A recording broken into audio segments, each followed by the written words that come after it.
Imagina só, encontrar uma carta de 2000 anos enviada para uma comunidade que estava, assim, à beira do colapso, completamente dividida, e a solução que essa carta propõe não é um tratado de paz, nada do tipo, é algo que soa como loucura, uma ideia totalmente contraintuitiva. Pois é essa mensagem radical que nós vamos desvendar juntos agora. Ok, então, vamos mergulhar nessa história. Nosso roteiro é o seguinte. Primeiro, a gente vai entender a fundo a crise que dividiu Corinto. Depois, vamos ver como o apóstolo Paulo simplesmente desconstrói tudo com algumas perguntas certeiras. Daí, a gente explora a ideia chocante da cruz, essa sabedoria louca que ela representa. E, para fechar, vamos olhar para a prova viva de que essa loucura toda, no fim, faz um sentido enorme. Então, vamos lá. Nossa história começa na cidade de Corinto. Pensa num lugar vibrante, caótico, um verdadeiro porto. E lá, uma nova comunidade de fé está enfrentando uma crise interna seríssima. E não um desentendimento qualquer, não. São facções, grupos rivais que estão literalmente ameaçando rasgar a comunidade ao meio. Basicamente, esses eram os gritos de guerra em Corinto. E o mais interessante é que, ao que tudo indica, a briga não era por uma questão teológica profunda. A questão era status. O pessoal estava simplesmente importando a cultura greco-romana de idolatrar líderes e celebridades, sabe?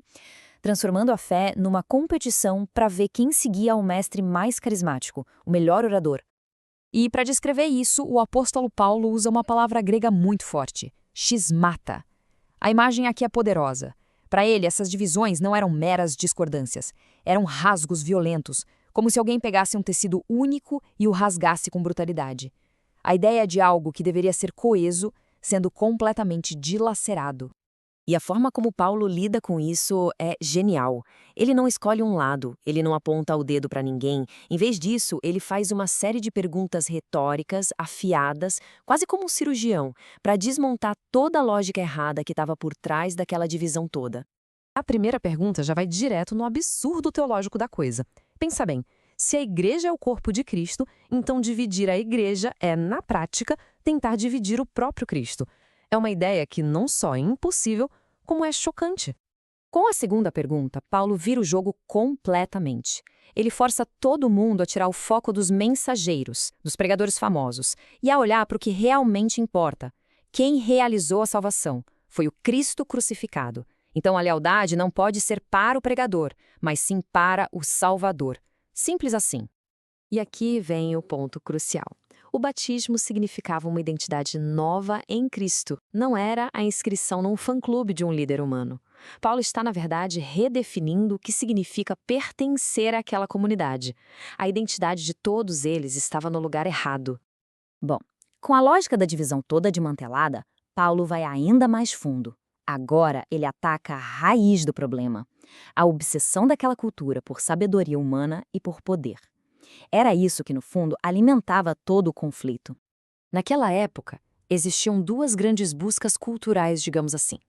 De um lado, os judeus procuravam sinais, milagres, demonstrações de poder que provassem a ação de Deus. Do outro lado, os gregos buscavam sabedoria, sistemas filosóficos perfeitos, uma retórica elegante. E é aqui que a gente vê o tamanho do choque de mundos. A mensagem de um Salvador crucificado era um fracasso total para essas duas mentalidades. Para os judeus, que esperavam um rei poderoso, um Messias numa cruz era um escândalo, uma ofensa, uma pedra de tropeço. E para os gregos, que valorizavam a razão, a ideia de um Deus que morre de forma vergonhosa era, simplesmente, loucura, não fazia o menor sentido. Depois de demolir os ídolos do poder e da sabedoria humana, Paulo constrói algo novo. Ele apresenta uma lógica baseada num paradoxo impressionante. Aquilo que o mundo chama de loucura é, na verdade, a sabedoria de Deus. E aquilo que o mundo vê como fraqueza é o verdadeiro poder de Deus. Essa frase é a essência do que a gente pode chamar de inversão divina. É a ideia de que os valores de Deus são o exato oposto dos padrões do mundo. É uma lógica que vira todo o nosso sistema de valores de cabeça para baixo. E Paulo deixa bem claro, essa escolha foi de propósito. Não foi por acaso que Deus escolheu o que o mundo despreza, os que eram vistos como tolos, os fracos e sem importância. O objetivo era muito claro: anular a arrogância de quem confia só no próprio status, na própria inteligência. E agora, Paulo traz o argumento para a vida real. Ele sai da teoria e vai para a prova concreta, dizendo que a evidência de tudo o que ele falou Está ali mesmo na igreja de Corinto. A prova viva estava sentada bem na frente deles. Ele basicamente fala: olhem para vocês mesmos, parem e pensem em quem vocês são. Eles os convida a enxergar que a comunidade deles não era formada, na sua maioria, pelos sábios, pelos poderosos ou pelos nobres, segundo os padrões do mundo. Eram, em grande parte, pessoas comuns. Então, a lógica de Deus fica clara em 3 passos.